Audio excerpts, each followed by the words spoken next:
लश्कर भी तुम्हारा है, सरदार भी तुम्हारा है। लश्कर भी तुम्हारा है, सरदार भी तुम्हारा है। तुम झूठ को सच लिख दो, ये अखबार भी तुम्हारा है। इस दौर के फरियादी चाहे तो कहां जाए, इस दौर के फरियादी चाहे तो कहां जाए, कानून भी तुम्हारा है, दरबार भी तुम्हारा है। નરેન્દ્રભાઈ મોદીની તાકાત નથી કે આટલા સમયમાં એ 1.5 લાખ સિગ્નેચરના સમર્થનમાં કરી શકે. મિત્રો, એ તમારી તાકાત છે, મૂળ આદિવાસીઓની તાકાત. સાહેબ, 22 રાજ્યોમાં જેની સરકાર છે, હજારો ધારાસભ્યો છે, સાંસદો છે, ઈ આપણા નાયક ચેતર વસાવાનો નામ લેવું પડે ને ધ્રુજારી બતાવે. ભાજપની ઓકાત ન હોવી જોઈએ કે ચેતર વસાવાની જેલમાં રાખવાની હિંમત કરે. તો 16 લાખ કેસ પેન્ડિંગ છે, એને કેમ સજા ન થઈ? એનો મતલબ ઈ થયો મિત્રો કે ભાજપે ચેતરભાઈ વસાવાને ખતમ કરવાનો ષડયંત્ર કર્યું. સમાજ છે મને 30 વર્ષથી સાંસદ બનાવે છે, પણ ઈ બોલ્યા મનસુખ દાદા, આદિવાસી સમાજ ભોળો છે, તમને એકવાર મત આપી દેશે, પણ બીજી વખત આદિવાસી સમાજ સાથે કોઈ પણ નેતા ઉભો નહીં રહે તો આદિવાસી સમાજ બિરસા મુંડાજીનો વંશજ છે. હોય છે કે એમણે પ્રજાના હિત માટે કામ કરવાનું હોય છે, દલાલીઓ કરવા માટે નહીં.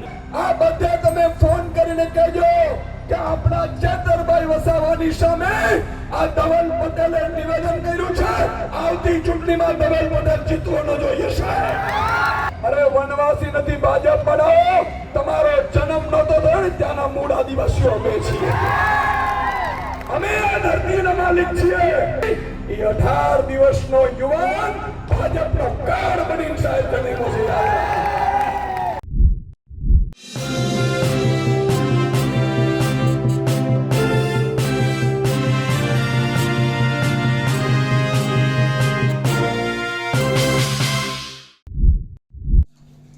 ચૈતર વસાવાના સમર્થનમાં રાજપીપળામાં મોટું સંમેલન થયું. મોટી સંખ્યામાં આદિવાસી સમાજના જે આગેવાનો છે, લોકો છે, તે પણ એકઠા થયા. ત્યાં આમ આદમી પાર્ટીના પ્રદેશ અધ્યક્ષ ઈસુદાન ગઢવીએ સરકાર ઉપર આકરા પ્રહારો કર્યા. વડાપ્રધાન નરેન્દ્ર મોદી ઉપર પણ આકરા પ્રહારો કર્યા અને સાંસદ ધવલ પટેલ ન જીતે તેના માટે પણ અપીલ કરી.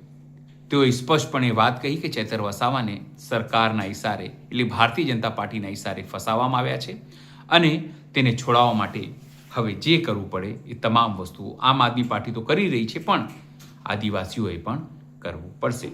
અને વડાપ્રધાન નરેન્દ્ર મોદીએ જે રીતે પંજાબમાં ચૈતર વસાવાનું નામ લીધું તેને લઈને પણ તેઓએ પીએમ ઉપર વ્યંગ કર્યા. નમસ્કાર, હું છું ચિંતામણી પુત્રીલ પટેલ. સ્વાગત છે આપનો મારા કાર્યક્રમમાં. આવો જોઈએ કઈ રીતે આદિવાસી સમાજે ભેગા થઈને ચૈતર વસાવાના જનસમર્થનમાં પોતાની વાત મૂકી અને સિવાય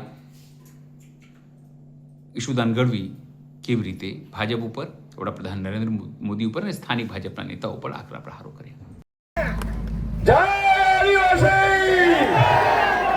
ભારત માતા કી! ઇન્કલાબ!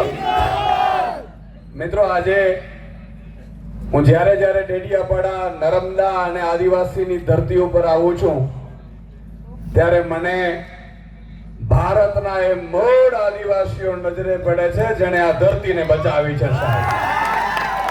જળ જંગલ જમલને તમે બચાવી છે સાહેબ. આજે મને ગર્વ થાય છે કે એક આદિવાસીનો દીકરો જેલમાં છે, એને બચાવવા માટે, એના સમર્થન માટે આ 1.5 લાખ સિગ્નેચર પેલા ઝાટકે તમે કર્યું છે. આ નરેન્દ્ર મોદીની તાકાત નથી કે આ કરી હતી. નરેન્દ્રભાઈ મોદીની તાકાત નથી કે આટલા સમયમાં એ 1.5 લાખ સિગ્નેચરના સમર્થનમાં કરી શકે. મિત્રો, એ તમારી તાકાત છે, મૂળ આદિવાસીઓની તાકાત. સાહેબ, મને એક વિડિયો જોયો હમણાં 4 દિવસ પહેલા. તમે જોયો હશે પંજાબમાંથી. જોયો કે નથી જોયો? જોયો કે નથી જોયો? મને હમણાં અમે અહીંયા બધા ભેગા હતા, નિરંજયભાઈ કહેતા હતા કે ઈ વિડિયો પછી તો આદિવાસી સમાજ અંબાજીથી ઉમરગામ સુધી નક્કી કરી લીધું કે ચેતરભાઈ વસાવાને જેલમાં અહીંના માત્ર ભાજપના નહીં ઉપર સુધીના લોકોએ જેલમાં નખાવડાવે છે. અને એક પ્રધાનમંત્રી પંજાબની ધરતી ઉપરથી 22 રાજ્યોમાં જેની સરકાર છે, હજારો ધારાસભ્યો છે, સાંસદો છે, ઈ આપણા નાયક ચેતર વસાવાનું નામ લેવું પડે ને ધ્રુજારી બતાવે છે. એમને એમ નથી સાહેબ, ચેતર વસાવા એમને એમ પેદા નથી થતા. એના માટે જેલ હોય કે એના માટે મોટી આફતો હોય, એનાથી રસ્તા કાઢતા હોય, એનું નામ ચેતર વસાવા. સાહેબ, આજે તમને એ ખબર પડી ગઈ કે નહીં કે આ જેલમાં નખાવાનું કાળુતરું કોને રચ્યું તું? ખબર પડી ગઈ? પડી ગઈ? મિત્રો, આજે એક ન્યૂઝપેપરમાં સમાચાર આવ્યા છે. ભાજપ પણ એવું કે છે વારંવાર કે ઈશુદાનભાઈ, તમે ને ચેતરભાઈ ને આ બધા લોકો તમે એમ કહો છો કોર્ટે સજા આપી છે, ભાજપે નથી આપી, કોર્ટે સજા આપી છે. મિત્રો, મારી પાસે એક આજનો જ સમાચાર છે. આ ભાજપ વાળાની એક-એકની પોલ ખોલી નાખતા સમાચાર છે. એ તમારી સમક્ષ હું વાંચવા માંગીશ. આ બરોબર મીડિયા વાળાને પણ કહું છું કે લેજો. બીજી વાર ભાજપ વાળાની ઓકાત ન હોવી જોઈએ કે ચેતર વસાવાની જેલમાં રાખવાની હિંમત કરે. સાહેબ, એક સમાચાર છે કે ગુજરાતની કોર્ટમાં 16 લાખ કેસ પેન્ડિંગ છે. 16 લાખ. કેટલા? કેટલા? હવે તમને બીજું એમાંથી સંદર્ભના સમાચાર વાંચું કે એમાંથી 30 વર્ષથી વધુ હોય એવા 19 છે અને 10 વર્ષથી વધુ હોય એવા 25,287 છે અને 5 વર્ષથી વધુ હોય એવા 70,000 છે. તમે વિચાર કરો મિત્રો કે 1 લાખ કેસ એવા છે જે 5 થી 10 વર્ષથી વધુના છે. જ્યારે ચેતરભાઈ વસાવાનો તો હમણાં જ કેસ થયો તો ભાઈ. પડી ખબર? ચેતરભાઈ વસાવાને તમે 3 વર્ષમાં સજા કરાવી શકો તો આ 16 લાખ કેસ પેન્ડિંગ છે, એને કેમ સજા ન થઈ? એનો મતલબ ઈ થયો મિત્રો કે ભાજપે ચેતરભાઈ વસાવાને ખતમ કરવાનું ષડયંત્ર કર્યું. ચેતરભાઈ વસાવાનો ગુનો શું હતો? ચેતરભાઈ વસાવા તમારું અવાજ બનતા હતા અને ભાજપ તરફથી જે આપતો આવતી હતી ને એ એકલા મોરે મોરો દેતા હતા ને એટલા માટે ખતમ કરાવવું પડ્યું. મિત્રો, આ વન કર્મચારી છે કે હમણાં શંકુતલાબેન છૂટીને આવ્યા, એમના આંખમાં આંસુ આવી ગયા. આ આંસુનો બદલો લેવાનો છે કે નથી લેવાનો? મિત્રો, હમણાં શંકુતલાબેન રડતા હતા. વર્ષાબેને કહેતા હતા કે અમે એકલા છીએ. આપણા મનોજભાઈએ પણ વાત કરી, રાધિકાબેને પણ કરી. પણ મિત્રો, હું કહેવા ઈ માંગુ છું કે આ લોકો ભાજપ વાળા વન કર્મીઓના માધ્યમથી ચેતરભાઈ ઉપર કેસ કરાવડાવ્યો, બરોબર કે નહીં?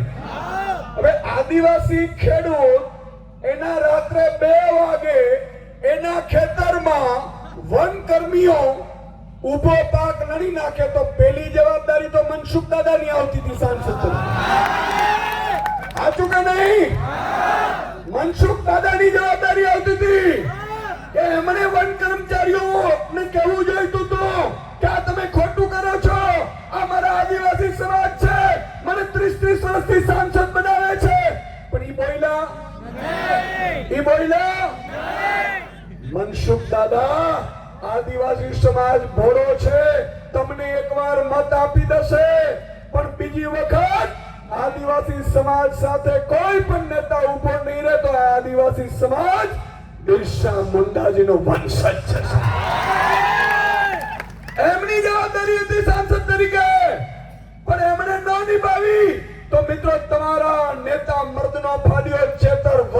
કીધું કે હું તમારી સાથે ઊભો છું, અને એમણે સમાધાન કરાવડાવ્યા. એમણે વન કર્મચારીઓને ધારાસભ્ય તરીકે કીધું કે આ તમે ખોટું કરો છો.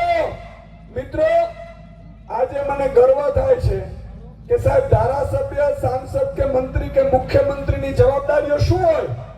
એ જવાબદારીઓ એ હોય છે કે એમણે પ્રજાના હિત માટે કામ કરવાનું હોય છે, દલાલીઓ કરવા માટે નહીં. આજે ભાજપના કેટલા સાંસદો છે મિત્રો? હું અહીંથી કહેવા માંગુ છું કે વલસાડના સાંસદે ચેતરભાઈ વસાવાને લઈને નિવેદન કર્યું છે. કર્યું છે કે નથી કર્યું? મિત્રો, તમે એક એક ફોન કરજો વલસાડના આદિવાસી સમાજમાં, ઉમરગામ, પારડી, કપરાડા, ધરમપુર, વલસાડ, આ બધે તમે ફોન કરીને કહેજો કે આપણા ચેતરભાઈ વસાવાની સામે આ ધવલ પટેલે નિવેદન કર્યું છે. આવતી ચૂંટણીમાં ધવલ પટેલ જીતવાનો જોઈએ સાહેબ. આ કરવું જોઈએ કે ના કરવું જોઈએ?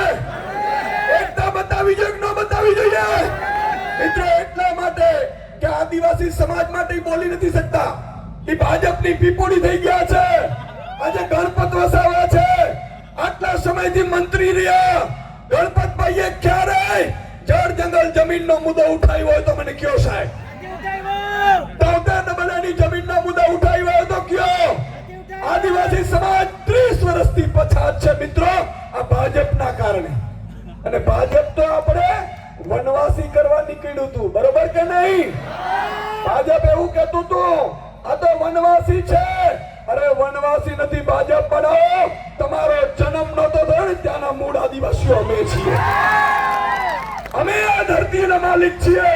જળ જંગલ જમીનના મુદ્દા અમે ઉઠાવીએ છીએ. તો મિત્રો, આજે આ એક એક મેસેજ આપવો જોઈએ. આજે આ 1.5 લાખ સિગ્નેચર સાથે આપણે જશું કલેક્ટર ઓફિસે, પણ કલેક્ટરની તાકાત નથી, એ ઉપર નહીં કહી શકે. એટલા માટે જ આપણે રાષ્ટ્રપતિ શ્રીને લખ્યા છે. અને આવેદનમાં બહુ ક્લિયર સાથે લખ્યું છે. આવેદન હું વાંચતો હતો મિત્રો. આ આવેદનમાં આપણે એમનો જવાબ પણ લેશું. આજે 1.5 લાખ સિગ્નેચર અહીંયા થઈ છે.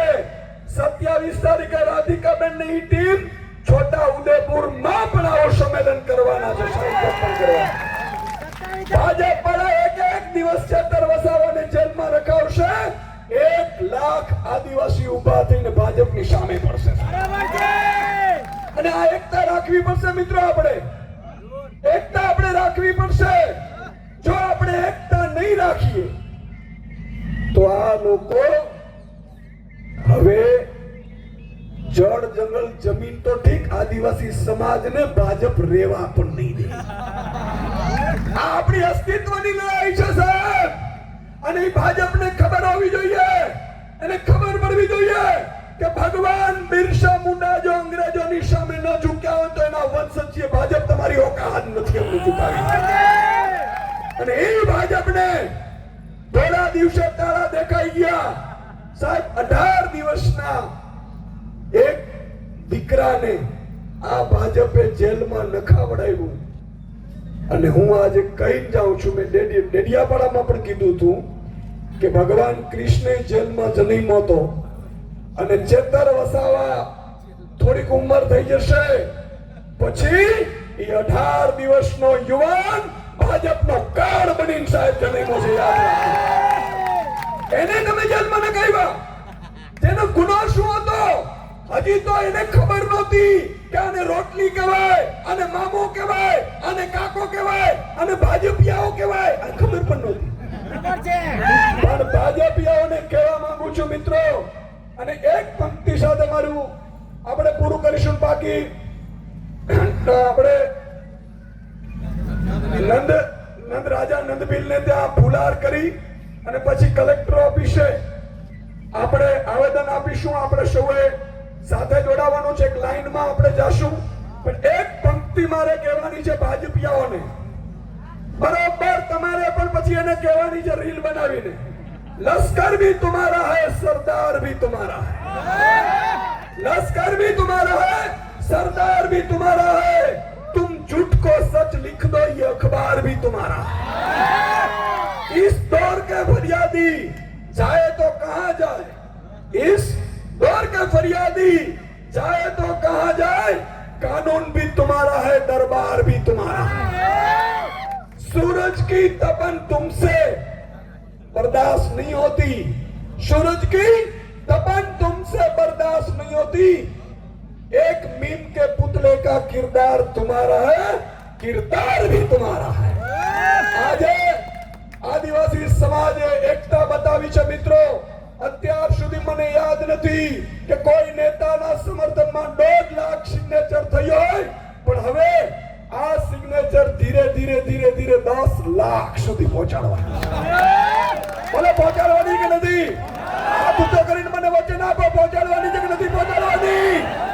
બોલો આદિવાસી ચેતરભાઈ તુમ આગે બઢો, ચેતરભાઈ તુમ આગે બઢો, બોલો ભારત માતા કી।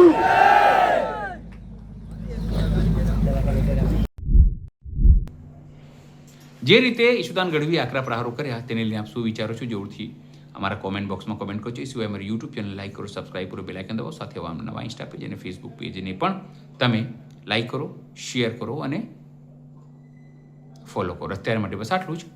નમસ્કાર।